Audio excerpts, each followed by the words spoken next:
Across the years, I will walk with you. And when our time on earth is finished, and on heaven too, for it is God's plan, I will take your hands.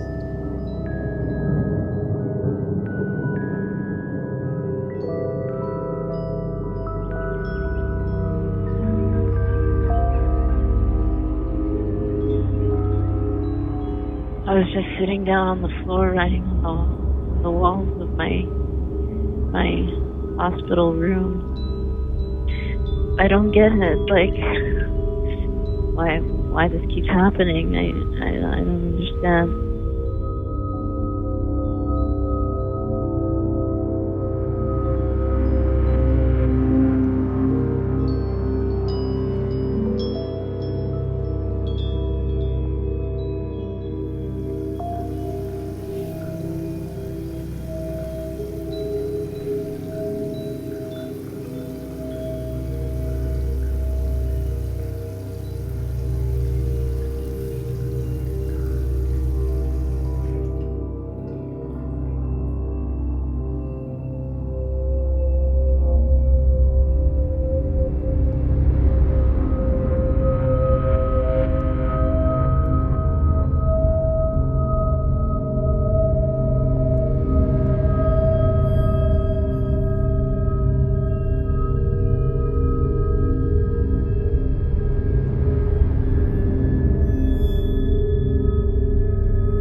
Kalina, look at me. That one. Eat it, honey.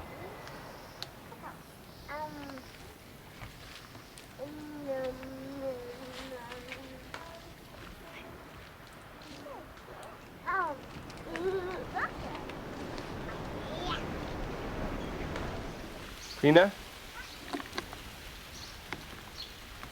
Kalina, peekaboo. Kalina, peekaboo.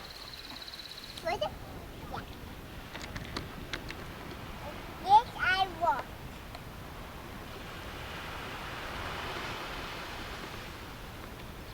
Go.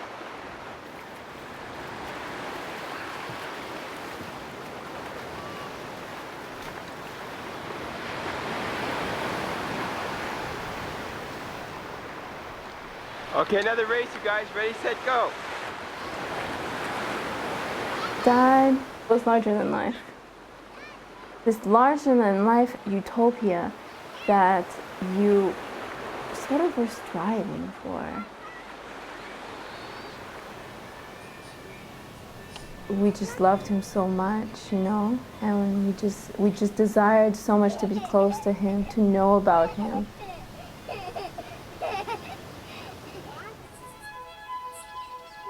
Starring Sean and Felicia.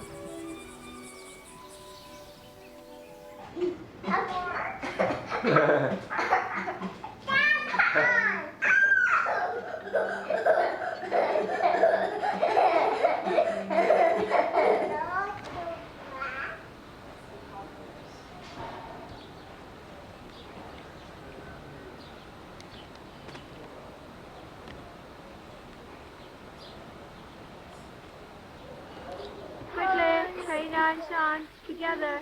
Out the tree. Together. Okay. Sean, quiet. Lisa, you want me to film you? That's a nice one. I felt like the more he became distant from our lives, the more I was intrigued by him, by this mystery that revolved around we was. Turn him. Okay, let's go.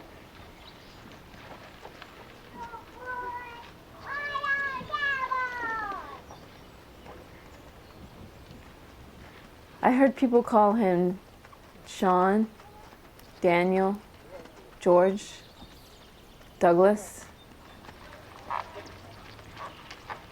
It almost seemed like he had different identities. He was living different lives. 100. Hey, raccoon. And we're still, putting the pieces of the puzzle together. One named Jay, one named Jack, one named Jill.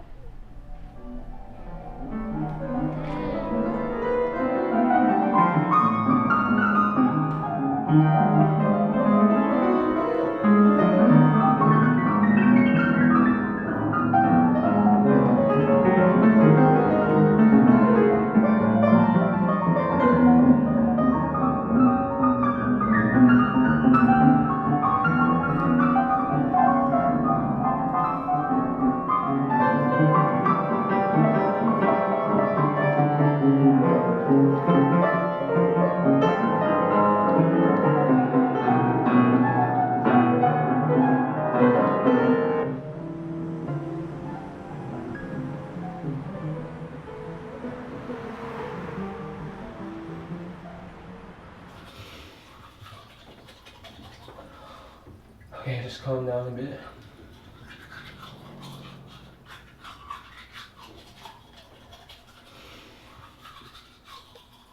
Il n'y aura pas beaucoup de monde, c'est le hockey est parti. Hockey? When? Je pense que c'est le hockey, il joue à New York.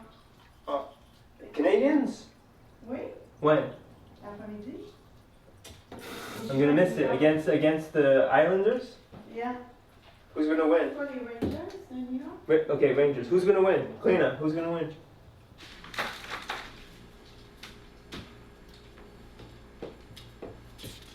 Oh, camera. Okay, ready? Camera's rolling. Ready? Take 2. Okay, take 3. Arrête ça. You afraid I'm gonna stab you with it?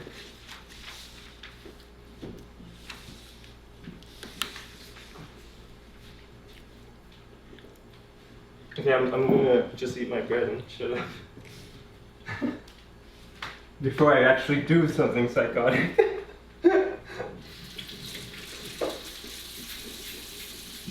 Okay. Do you think you'll be functional at work?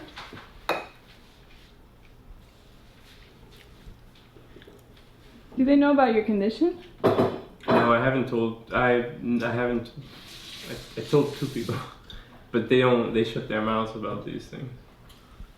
It's better that other people don't know because they don't. They wouldn't understand it, as far as I'm concerned. I don't think I quite fully understand it. Could this be like the beginning of a psychosis, or? No. I can give you a psychosis if you really want one. No, You want can't. one? You come in from psychosis. But what is this right now? Mania, hypomania? This? You want to label it? No, I'm just trying to understand it. I guess. Understand what?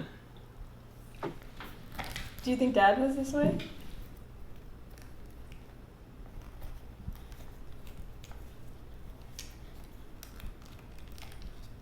For me, Dad, well, I should say George Patrick Dubai, has been just my father, nothing more. Did you love George Patrick Dubai? That's a personal question. I'm not gonna ask that. Tu vois, c'est ça. Là, je comprends pourquoi. Tu vois, c'est différent.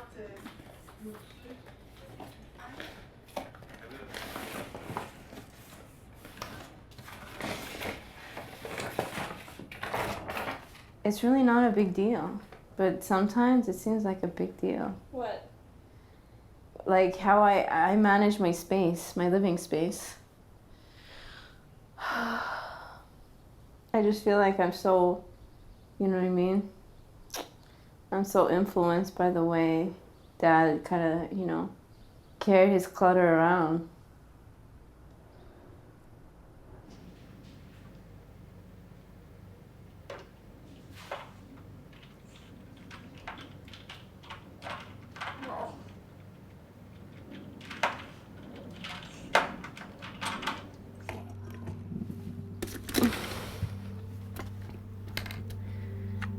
In one way, it's like I feel like I thrive on it. It creates an atmosphere for me to start painting or writing, or I don't know. It's just weird.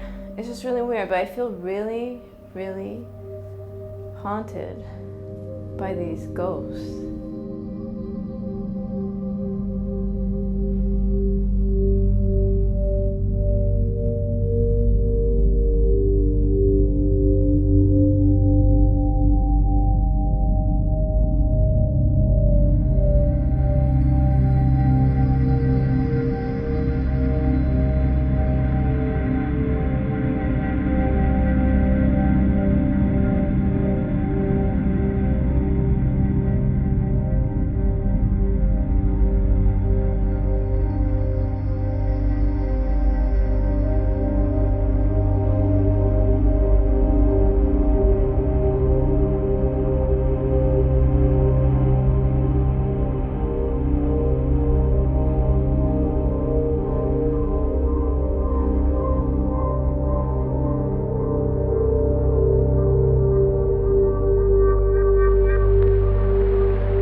The culture here was very progressive.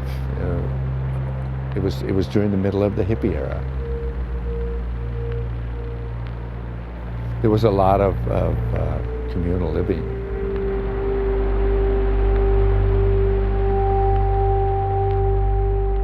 All of us that had met him, we all became, friends. And as we all became closer to him, he started revealing things to us that we were blown away by, He was very mysterious, but at the same time seemed very spiritual, and at the same time seemed to be on some kind of a mission. His mission was to bring together a group of people that he explained as being significant human beings.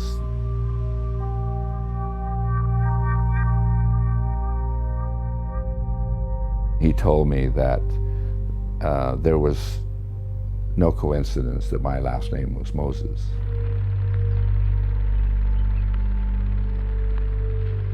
We had been important people in previous lifetimes. One day I was going to meet a friend, and he began to share with me about a relationship that he had with this man named Sean. I also heard him called Kyoki. I think he introduced me to him as Sean, and he would explain that this Sean was a very spiritual man, almost like a guru.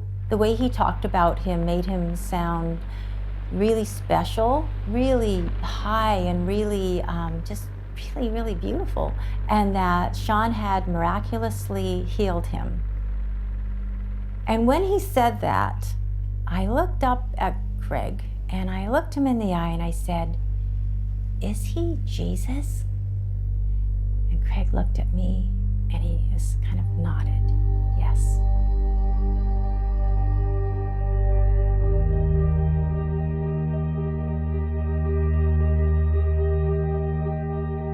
Sean was married to a woman named Carrie, who was the reincarnation of Mary Magdalene.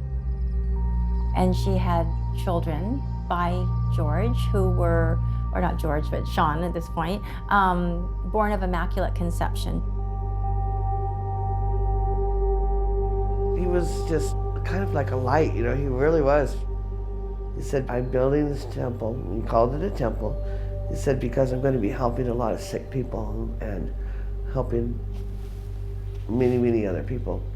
There'll be a lot of people that will come and go. He says, but it's always going to be your home. That's what we were known as among our group, was the significance. What did that mean? Why were you guys called the significance? Because what we were doing was significant in the world. He was saving the world. And he told me about when he was really young. He said the first time anything unusual happened to him, he was very young and he was in a graveyard. And he said, like, the graves spoke to him. And I said, like, what did they say? And he goes, well, I didn't really understand it when I was young, you know, but it was like they were trying to tell me something. And then later, it became more of a real communication from beyond. He saw messages and everything after that. Just the littlest thing, you know, like a newspaper article, something in a store window, you know, all over. There was always messages. Hi, Kalina, it's me. I just want to let you know that they diagnosed me. I don't believe in putting definitions on people. I don't believe on putting a stamp on my forehead that says what I am. I didn't sleep last night, and I probably won't sleep tomorrow night. It's my destiny. It's my mission. I'm an angel. This is what's happening. Do that. You're already. She's already in mania. Okay. I'm not already in mania. No. I'm just being myself right now. I'm just telling you that these are the messages that I've been receiving, that this is what I need to do. No. This is my mission. Tapes. She's saying whatever, okay? Are you joking? Or are you serious about all this? Listen, I'm living in the moment right now. So this is what I'm receiving in the moment. That's all I can tell you. I think she's in mania. I'm super serious. She thinks that I'm nuts. No, but serious. She's not even normal. Okay, my mission is that I have been assigned by God. God is using me as his instrument. You know, St. Francis of Assisi says, Lord, make me... I wish I didn't have you as make me, I know it's tough, but he says, Lord, make me an instrument of your peace. I just need to go like this, okay? And so... No, shut up, Mama. I don't want to hear this. It's so annoying. I know it's annoying, but there's nothing I can do about it. No, but I tried everything I could to sleep last night. I'm gonna explode. Well, explode, damn it. Get it over with. Hazel, What? you might hurt yourself.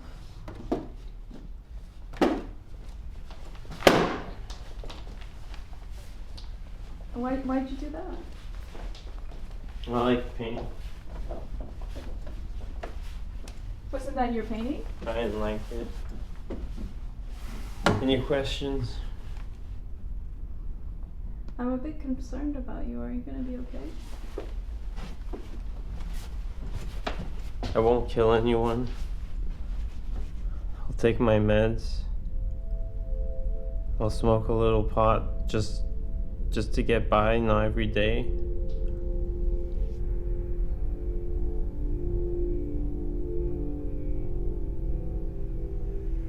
These paintings tell the story. The madness and love, the crazy love. This is what this is. These galaxies, these ethers, the volcano. It's in my way. You know, get this out of my way so that, you know, dégagez, man, dégagez the place so that I can move forward. So it's like these tantrums. I fight myself, you know, I fight. I'm like, come on, let go, let this happen, and then boom. For me to help you, you have to tell me what's going on in your mind. Okay, I'll let you know what I'm thinking so that I can check with you what's true and what's not true. Yeah. So we can figure out when it's a delusion or when it's real. That would be awesome. That would spare me so much trouble because I feel so overwhelmed sometimes when it's not true and I believe it. I don't know why that happens.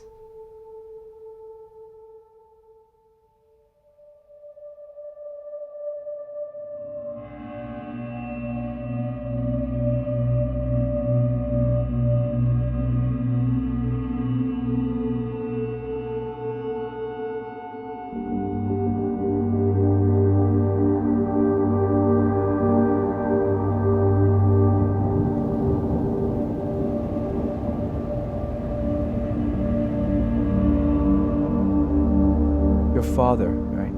He called God the director. He said that through him, God can create changes of reality.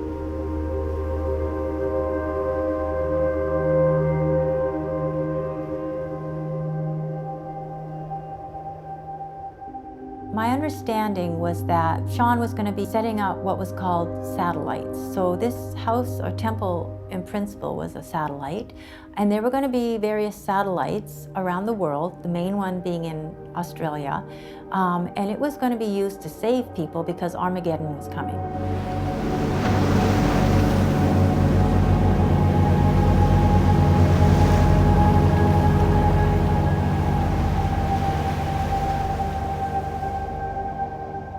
More and more, almost daily, I was sent out with 1, 2, 3, or 4 people to stores to steal.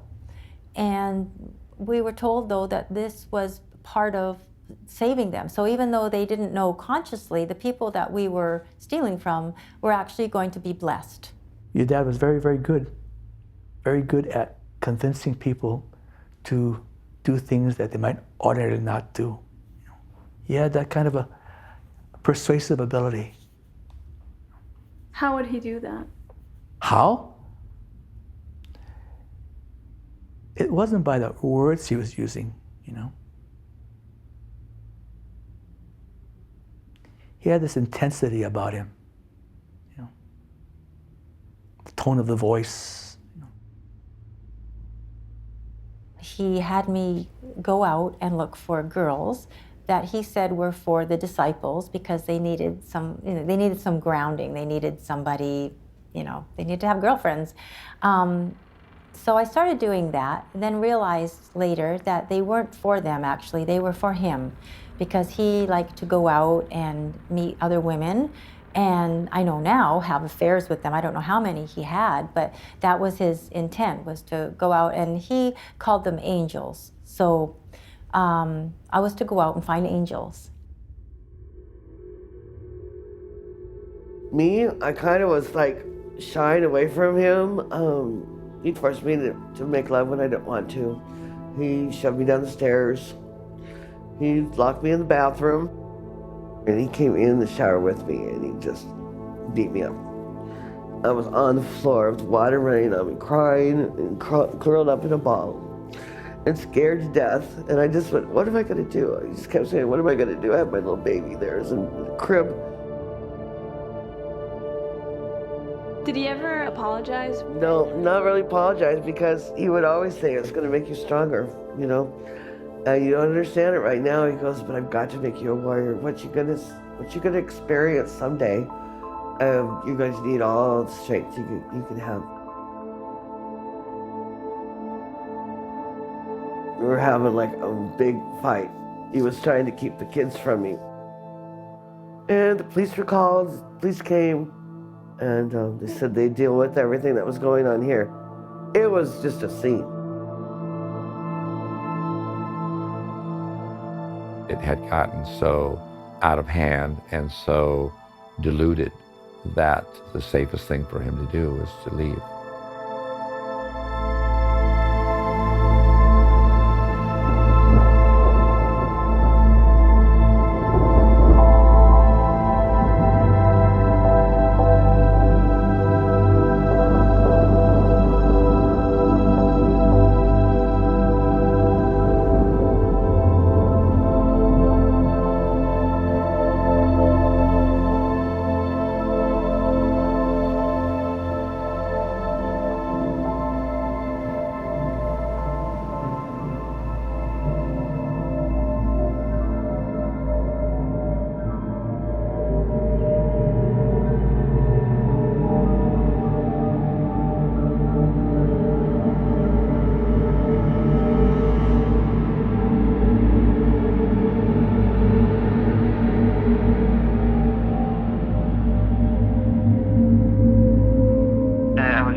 photographs, and I saw these ghosts in my room. Like it was funny. It would look like we were like spirits, like because like they say the photograph like takes someone's soul. You heard about that? Hello? Yeah. I'm going down. I'm going to see him. To see what's going on. Because it sounded really bad. Like he was breaking something, man. Okay. He's screaming.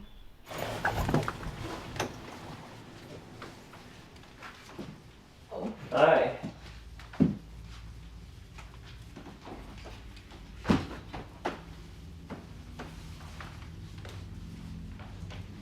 Is everything okay down here? What does it look like? Okay, whoa. Hello, yes. I'll need some help. Mon frère, il commençait à lancer des knives. Je pense qu'il est, he's delusional. My brother needs help. No, I'm upstairs. My sister just went downstairs and he started throwing. I'm upstairs, yes, but he's downstairs. Yesterday he was in mania, and I think he needs psychiatric help right now. He needs treatment.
I think, it'd be a good idea for you to take your medication tonight. Oh, you think so? So you'd have a good night's sleep. Right. Why do you think that's important? Well, you haven't slept in like 2 days. Okay. That's cool. It actually isn't cool. Why? Well, because, if you don't sleep tonight, you'll just really deteriorate really quickly. Really? Yeah. You seem to know so much about me. Well, you're my sister. Right. And my best friend. We're neighbors, we live really close, we see each other every day. I know you really well. Do you? I do. Are you sure about that? Yeah. Okay, whatever you say. But I'm not taking anything. Why not? Because I don't want to. I don't have to explain myself. I don't have to tell you why. It's just when you were well, we talked, and you said that if you would, your state would worsen, you would take your medication to prevent yourself from going back to the hospital and going through all of that again. Yeah, I gotta get ready. Time to go, time to fly.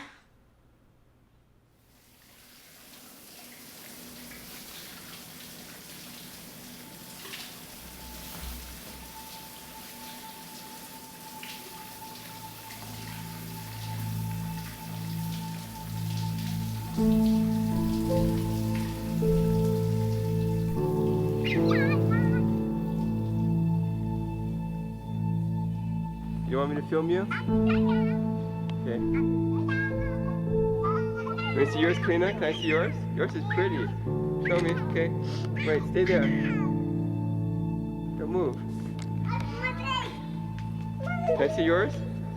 Can I see next one?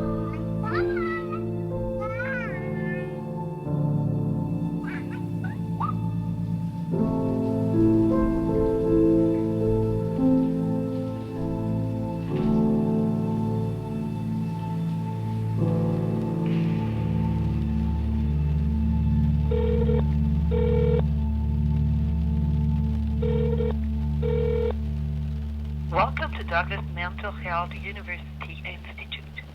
I have been watched for the past almost 2 months now. But at least, in the hospital, you're safe, no? Yeah. So I do embrace that I was sick and I actually did need psychiatric care, yeah. Because I keep coming back to the hospital and he showed me my files, right, as a patient. And there were 6 huge binders. Whereas everyone else had 1 binder, me it was 6 binders.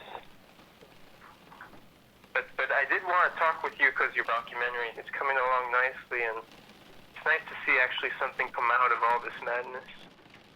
Well, now that the hospital is sending you to detox, I think that would be the best thing for you. Yeah, you're probably right.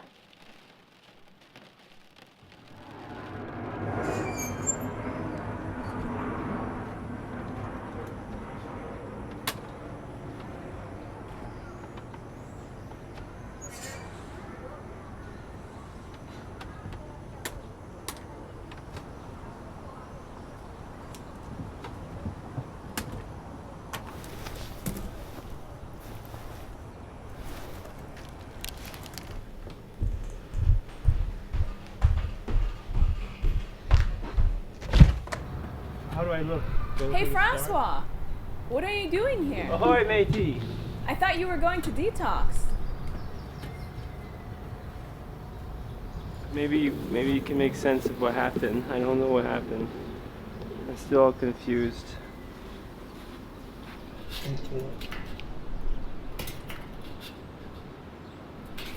I'm panicking because mommy, there's nothing. Mommy's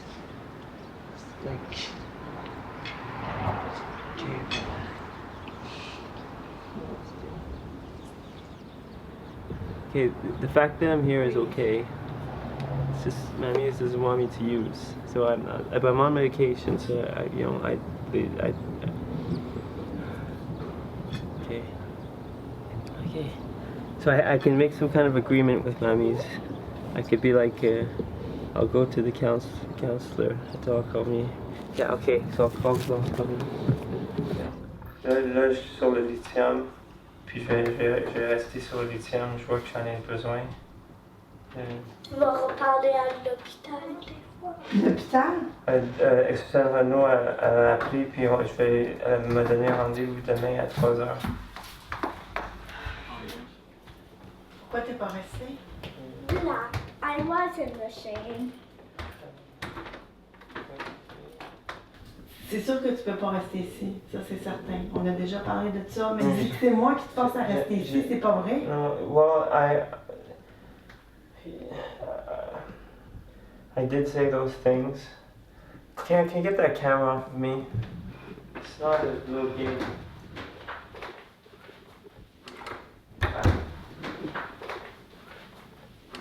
C'est toujours la même chose. Moi, je peux pas. Ça fait 10 ans que ça dure. Moi, je suis plus capable. Tu dis que tu vas arrêter, tu reviens ici, regarde, la première fois, la deuxième fois, tu arrêtes 1 mois, 2 mois après, tu recommences à consommer. Ça suffit, là. Moi, je suis plus capable. Ça fait 10 ans. Puis le traitement là-bas, c'est supposé t'aider à arrêter de consommer. Tout ça, tu n'es pas capable d'arrêter. Tu as besoin d'aide. Je ne veux plus consommer.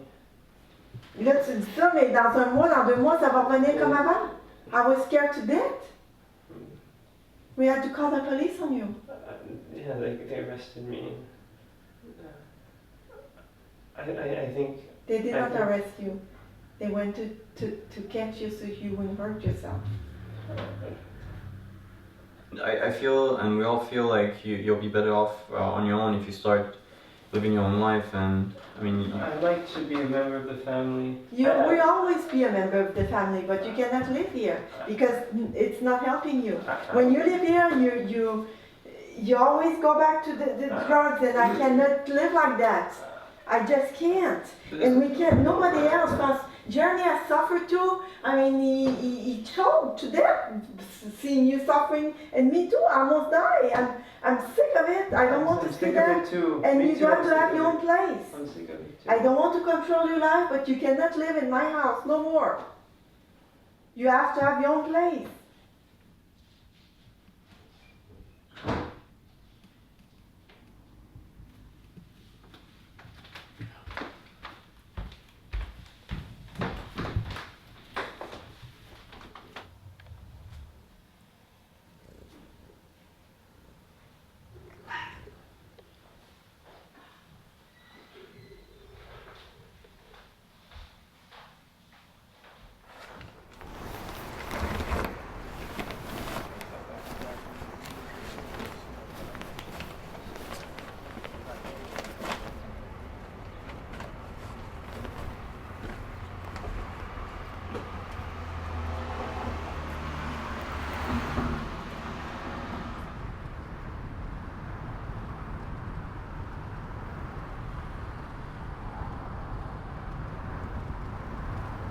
Sean and I were on the mainland, and he has, brought me with him to be his helper. He was on the run at this point. He couldn't use his real name.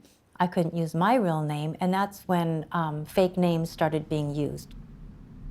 I was sent out to look for women so that he could hook up with somebody else and become like a little family person, change his name and change his identity. Us being in one town, him being with somebody for that time, and then having to move on, go to another town, and then I'd be sent out to look for more women there. We went across the country that way.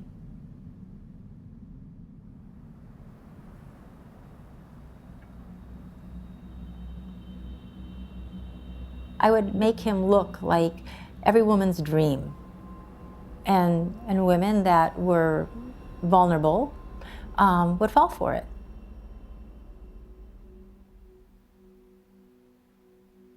How would you describe my mom at that time?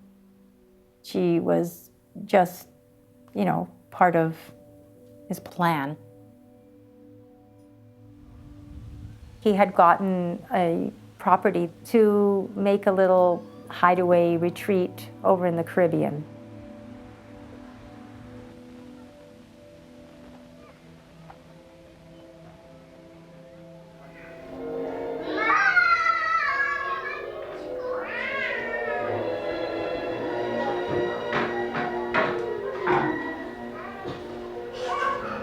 Risha, come here. What do you have to say for yourself?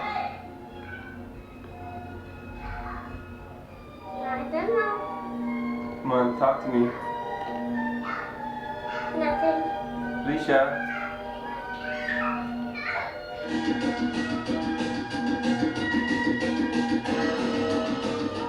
Hi, kitty. Figura. Hi, Figura. Hi, Figura.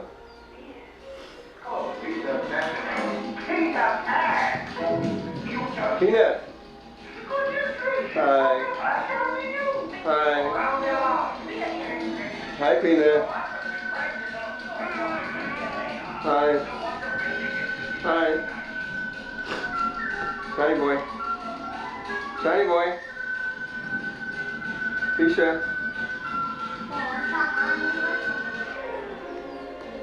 Figueroa. Figueroa. Figueroa. Hi. Figueroa. Figueroa. Figueroa. Hi.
In court today, a man authorities say was the leader of a religious cult was sentenced to a year in jail on 9 counts of theft.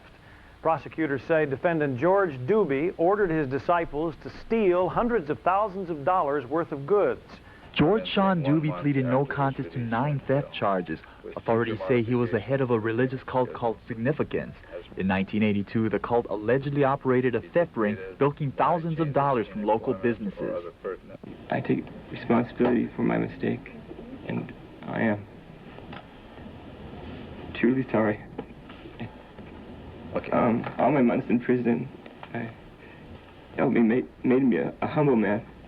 I have truly learned my lesson, and I promise you that you will never, ever see me in another court again, ever. Judge Watanabe sentenced Doobie to a year in prison subject to early release. What that means basically is that once all the paperwork is done, Doobie could become a free man. That, according to prosecutors, could be as early as today or tomorrow.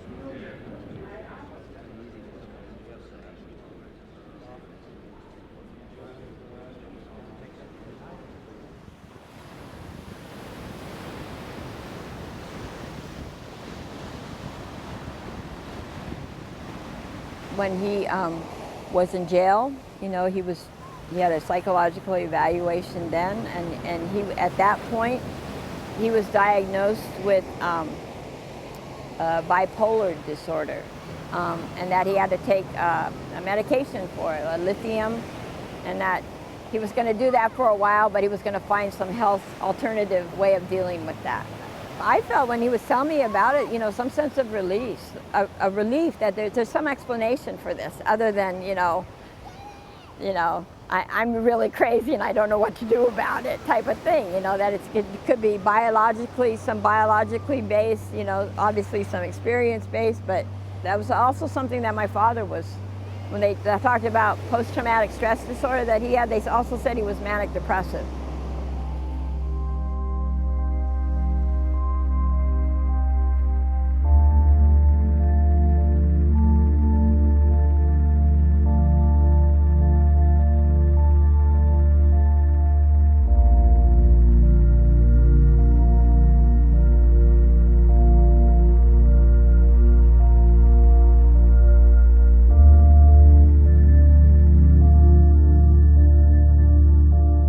Dad was a captain in the Army at Pearl Harbor in Korea.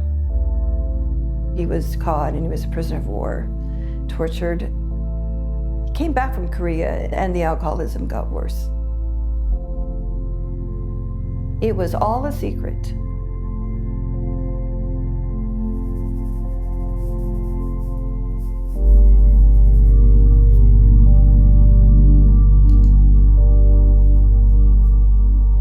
We lived from crisis to crisis to crisis.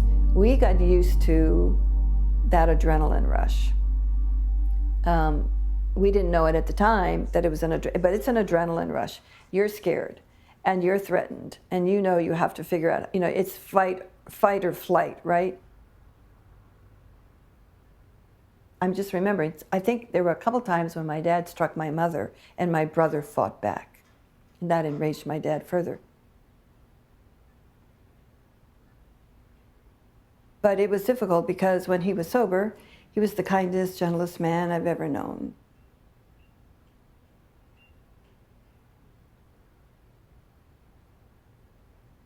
You literally, in order to survive, have to disassociate from reality. And so things are fragmented, and you're living in these.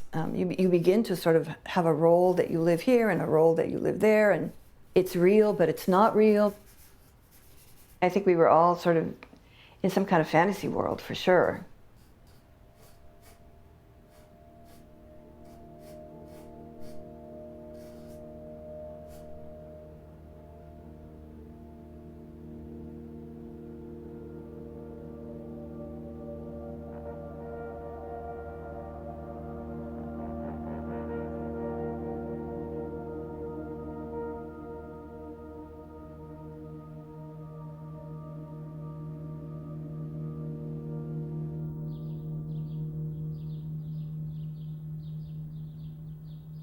What happened today? Well, I'm not sure if I had worked long enough to get employment insurance.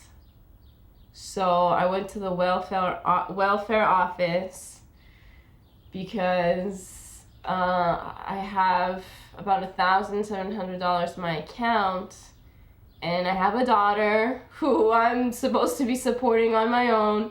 So, with the bit of wisdom that I have, I'm like, well, I better get some sort of financial security in place for her until I figure, what the fuck I'm gonna do. So I'm there at the desk, I have to fill out my form, right? Here we go, back to square one, back to the welfare office. I'm just like, I can either laugh at this and love this, or I can hate this. And I used to hate this. I used to hate going back to the welfare office and thinking that I'm such a piece of shit because I can't get my life together. I can't provide for my daughter,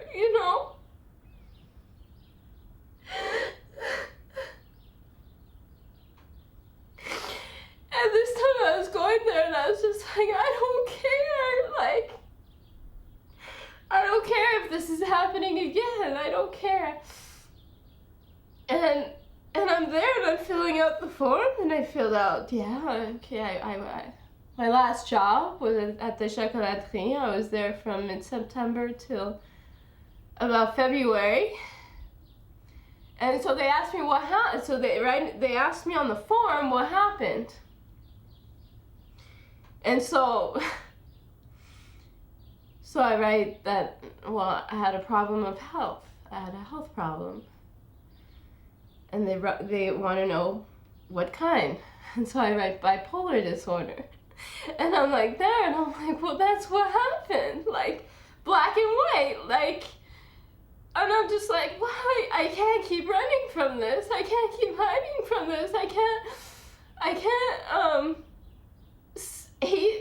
can't keep hating myself for what's beyond my control, for what's going on. And then I'm like, well, if I can just see what's really going on, what's happening, well, then maybe then I can do something about it. But as long as I keep hiding and I keep feeling ashamed and I keep denying that there's anything wrong or that there's something going on, then I have no strength to face it or to overcome it. So I just gave them the form and that was it. You know, they say they give me an answer. And okay, fine.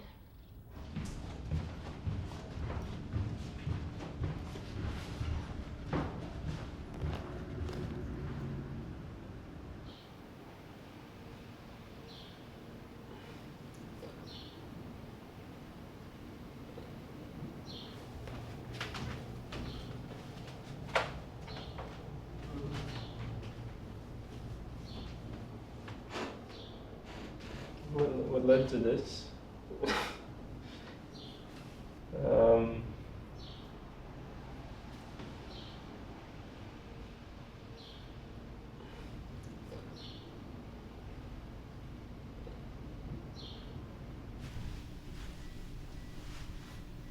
It's like there's just, these are all pieces from different puzzles. They don't go together well. Yeah. So you were in Mania when you drew on your walls? When all this was done? Well, yeah. Into psychosis, I think is more appropriate. Is the more appropriate term. This is what I have right now. I have. So it's quite a cocktail. Well, this I use for sleeping, if I need to sleep, and it can work. Usually, this is if I go crazy. I've taken this because I just wasn't feeling well, and I was like, okay, well, if I take this, I'll feel better. I took this and I felt 100 times worse. And I had the worst day at work the next day, and it put me to sleep right away after I took it. This and this is for the side effects, just side effects. And I haven't been taking any of this for a few months.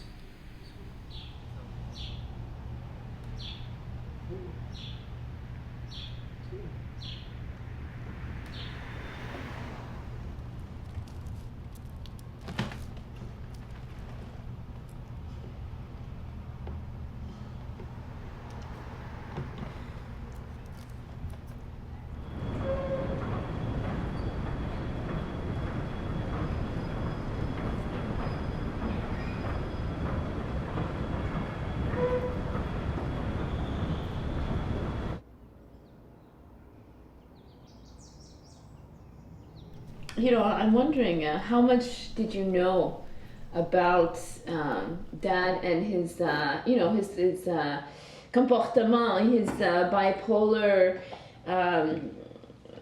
disposition? How much did you know about that? Did you even know about that, about him? I was trained in psychology, so I obviously I knew that something was wrong, but I care for him, so I tried to help him as much as I could. Maybe I should have gone earlier than I did from the relationship, but it's easy to look after the fact and say that, you know, it would have been better, but when you're into it, you don't really know what would be the outcome. And for me, it was just, you know, taking care of the kids. There were small children, so I tried to do my best with that, and for him, he was so busy with all his business things, so it was not like a normal relationship, you know. Did his instability affect us as children? Was our own lives unstable and full of change and full of, movement from place to place because of him? You remember that time Dad throwing things, the papaya on the wall, or breaking furniture because we had so much disagreement that it was, our value was the opposite. That's why I started to thinking about it was time just to leave, because as far as I could, keeping the the safety of the boat together for the children. For him, it was just total freedom, total chaos. I've got 6 more. I got 6. That's not fair. You just had it back.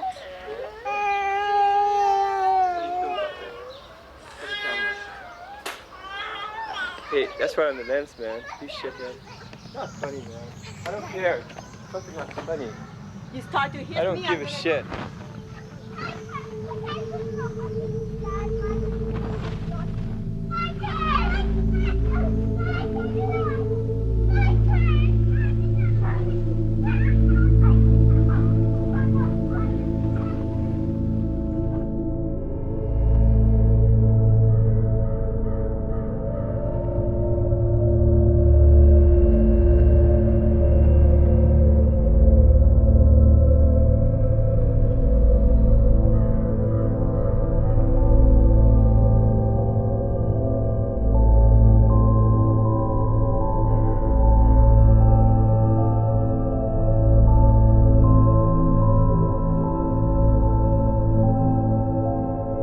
What I saw in Dad, I was totally convinced that it was normal. That was just who he was.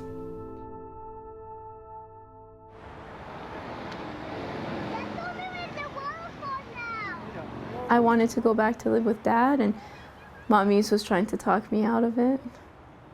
I remember her talking about Margaret in the Caribbean, and I remember our mother really being afraid of her, really being afraid of what she could do.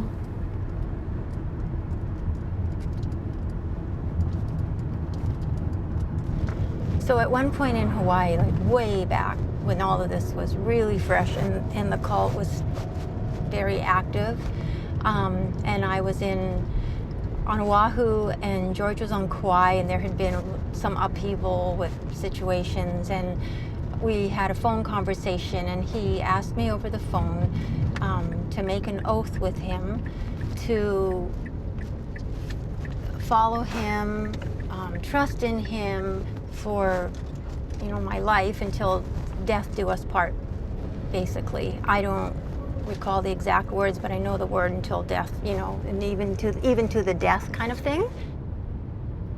My whole life culminated in the meeting of him, and that was my purpose and my destiny, and I believed that with every fiber of my being, and I loved him.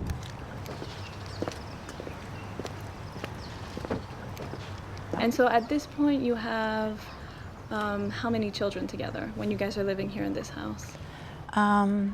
4. And do they know that he is their father? Now they do. But at that point, at that point, did they know? No.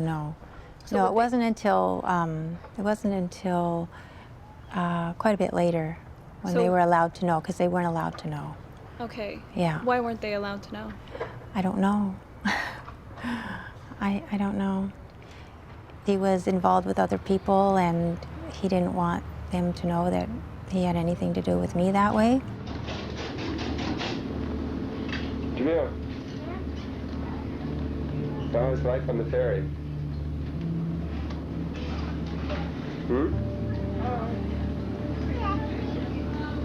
Christian, how's life on the ferry?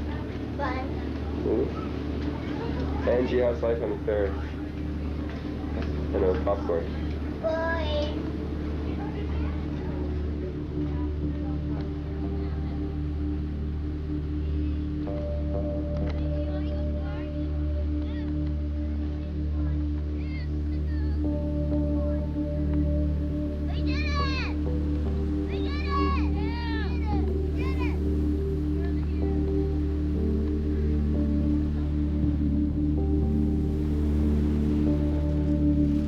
Hello? Oh, hi. Is this, Kalina? Yeah, Angel. Yeah. Hi, how are you? I'm good, thanks. How are you? Great to hear your voice. Wow.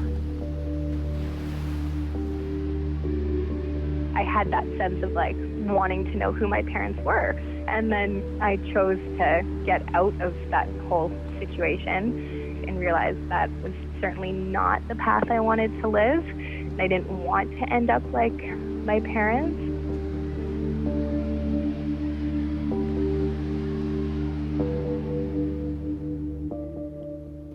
what I saw was two people who were so caught up and so lost in a sea of lies, because both of them were pathological liars.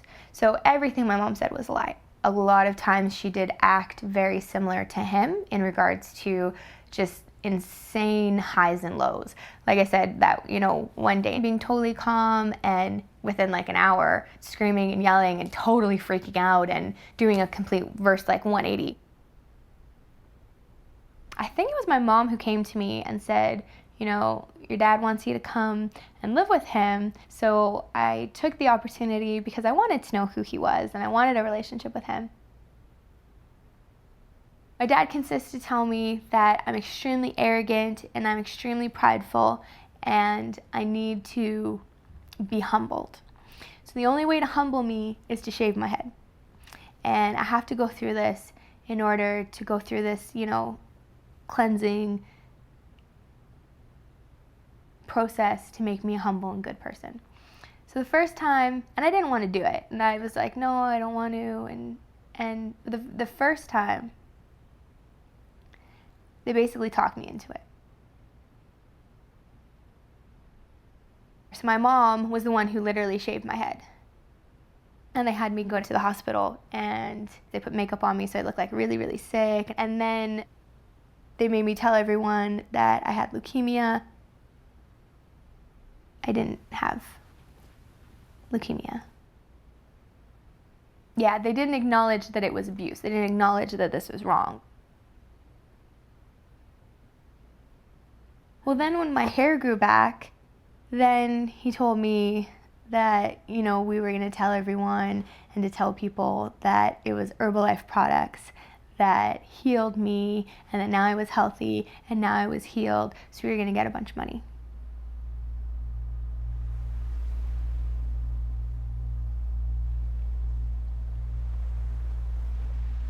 George told me that he met a woman who was very wealthy. She was a pivotal person in the Herbalife International organization. And then he said that he was going to marry her.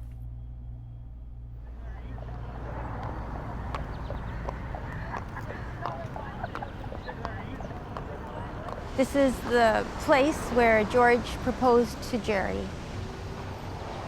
So from my recollection, George and Jerry are walking along this, you know, sidewalk here, right? Very romantic. And all of a sudden, an ape or a gorilla comes along the rocks over there. And he comes along the rocks and he comes running down here and he grabs Jerry and he pulls her over here like this. And, you know, George comes running and tears the gorilla away from her. And the gorilla goes down on the ground, and then George gets down on bended knee, you know, and pulls out the ring and says, Jerry, will you marry me? I will marry you! And they get up and hug. And that was that. The other thing is that I had arranged for the TV man to come from one of the local TV stations to come and film it, saying this is what's going to happen. Can you come along and film this? So they did that, and then they put it on the news that evening. He's a very, very special man. I love him very much. Not too much hesitation with the answer there. She had no choice. No. It was either me or the gorilla. Yeah, he set it up perfectly. I had no ultimatum. And how did he explain it to you, that he was going to marry this woman? Because you guys were supposed to be together. Yeah, well, he said, you know, that he was marrying her for the money. You know, this wasn't something new that was like, ooh, you know, it's like this was years of experiencing this in some format or another. I, Danielle, I, Danielle, choose you, Jerry, choose you, Jerry, to become my loving wife, to become my loving wife, my loving companion, my loving companion, from this day on to eternity. On to eternity. And Jerry, will you accept Danielle and his promises? Yes, I will.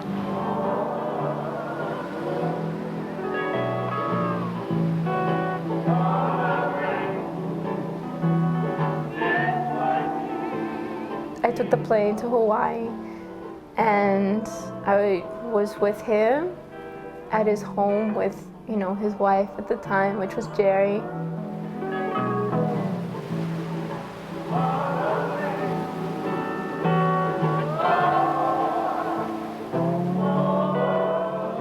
The first few nights I cried a lot because I was without, you know, all of you. My mother, my brothers, my sister. And I kind of found myself all alone. He was very immersed in this whole other world that I knew nothing about.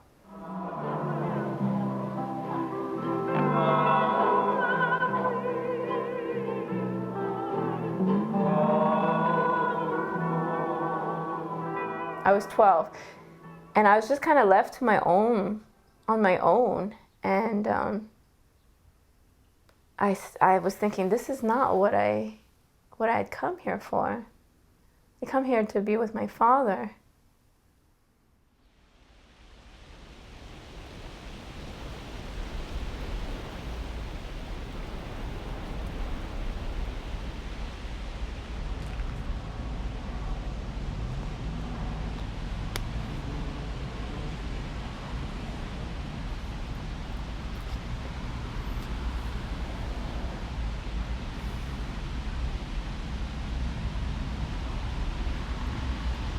I was always in some way isolated from everything at an early age. And when we came here, the habit of being isolated continued.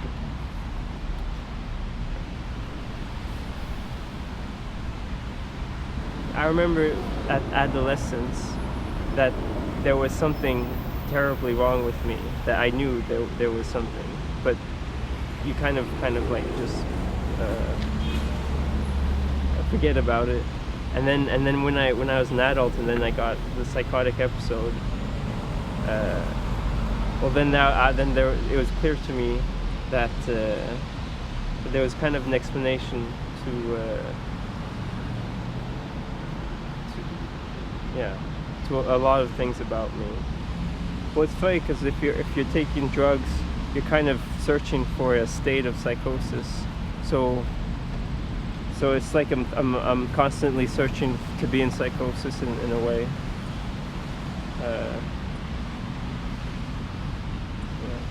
But then the effect of the drug wears off, and you're very unsatisfied with things. Stop raining, I think.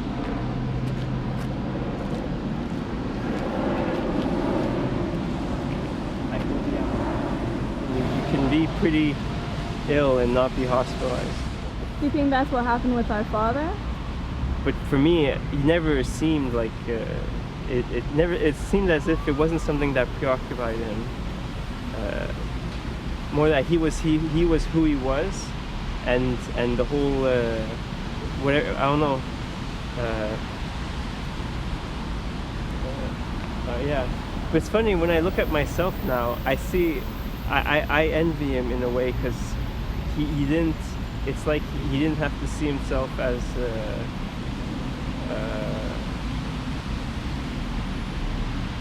like permanently damaged or something.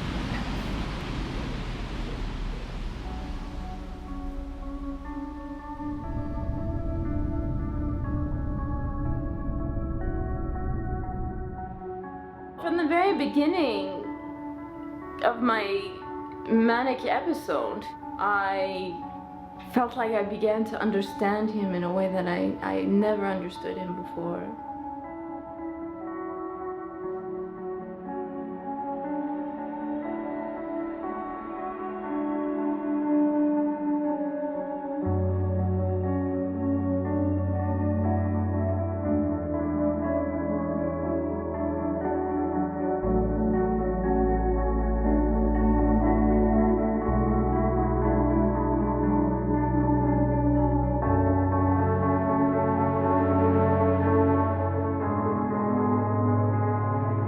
To this day, it still seems surreal.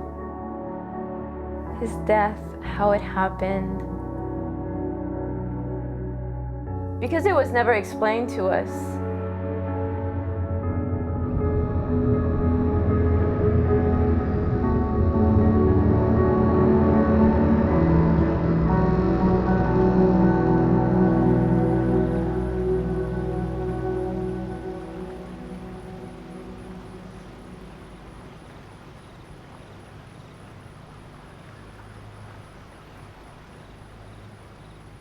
My mother informed me that she had taken the kids and that she had moved to Thailand, and why she was following him and why she was doing all of this.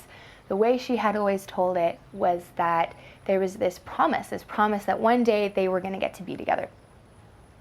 And now he's gotten into this relationship with this Thai woman who she told me was completely poor, and he always had a reason to be with all the other women when he told my mom. But she couldn't find that reason as to why he was now with this woman. So a week before I was supposed to get on a plane and go to Thailand to see them, see my mom and the kids, she called me on the telephone, extremely upset. And she told me that she'd had enough, she couldn't take it anymore, and she wanted to end it once and for all, that she wanted to shoot him, she wanted him dead.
ทั้งสองคนนะฮะทั้งแดเนียลและจีน่ามาในลักษณะถ้าเขามาเนี่ยคือเขาจะเป็นลักษณะคือถ้าเป็นคนบ้านเราคือเหมือนคนเครียดโต๊ะนี้ก็ยังอยู่เป็นปกติจะเป็นลักษณะนี้เลยแดเนียลจะนั่งอยู่ฝั่งนี้จีน่านั่งฝั่งนี้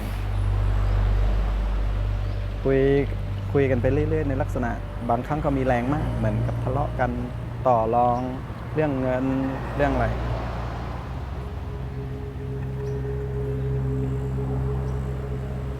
เขาก็อยู่กันจนเป็นโต๊ะรองสุดท้ายซึ่งจะมีอีกโต๊ะหนึ่ง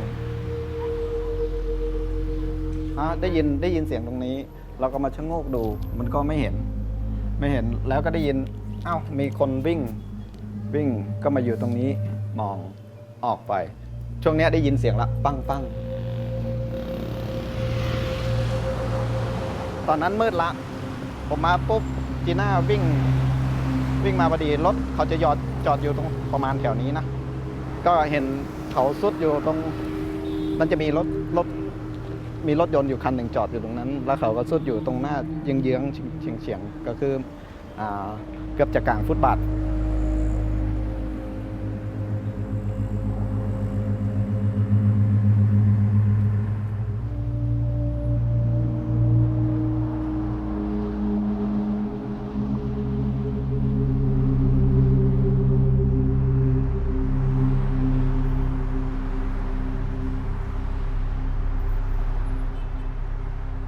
So she ended up only serving 3 years of the sentence. In the trial, she was found guilty of premeditated murder and possession of the weapon. So in her trial, they found her guilty as well. But she really, the whole process of that, just kept saying, no, it was self-defense, it's not my fault. And that's what she continued to say. I feel that when a person, and me in particular, is run down to the ground so low, where underlying you're made to feel like such a piece of crap, that any kind of kindness you cling on to. So, I really underlying just was treated in such a way and made to feel like I was so low so nothing that all I had was George. There were moments of, you know, him, I mean, being very charming and very cute. He could be very cute and say things like pick out thoughts from my head and say something about that, you know? Just these moments of charmingness and throwing out a bone, you know, of, I love you, you know, or I don't want to talk about that night. I don't want to talk about going to meet him. It just leads into that. Because, so for me, like, you're the only person in the world that can answer these questions that I have of, you know, why he died. You know, I feel like I've been haunted, you know, all my life. And I would know what happened. You know, I can let that rest in peace and move on.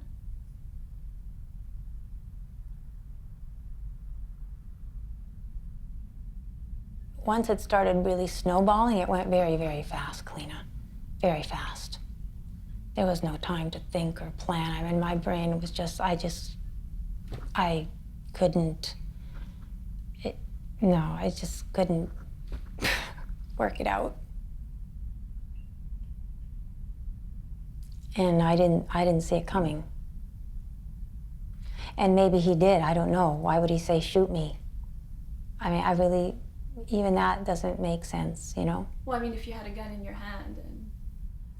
No, but nobody says, shoot me. I mean, you know, he knew, I mean, that was taking a pretty big chance, you know what I mean? I mean, anybody else, especially him, would say, oh, honey, you know, like, stop, don't do that. You know what, we'll go away together, you know?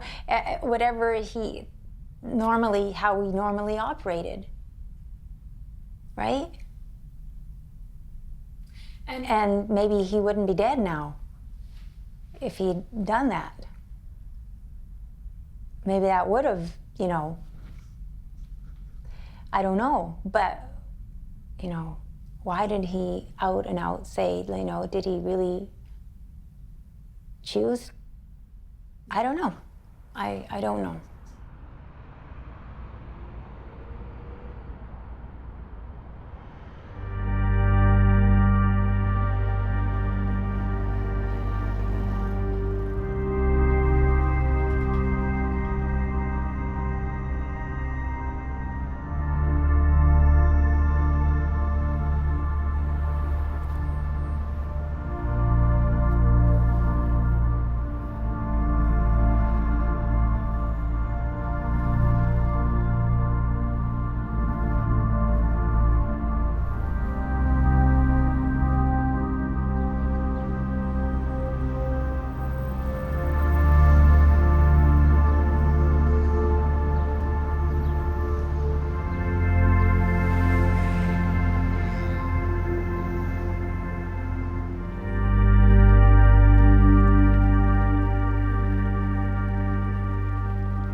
Say to myself, I want to die, I want to die, I want to die, I want to die, I want to die, I want to die. Sometimes I'll just say to myself, I want to die. No one else understands out there. It's like they don't speak the same language as I do. Montserratian. Montserratian. I speak Montserratian. Montserratian. So in reference to the island of Montserrat where our filmmaker was born. Yes. The one who's filming this right now. I wonder where she is. I don't know. Where is she? Is she on a break right now? Is she doing anything at all? Okay, no, she's behind the camera. I'm just kidding. We never hang out. This is okay. I have on the record. We haven't done this ever. I feel like giving you a hug right now, but you know, huh? You know you're not allowed.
soap opera starring Sean and Felicia.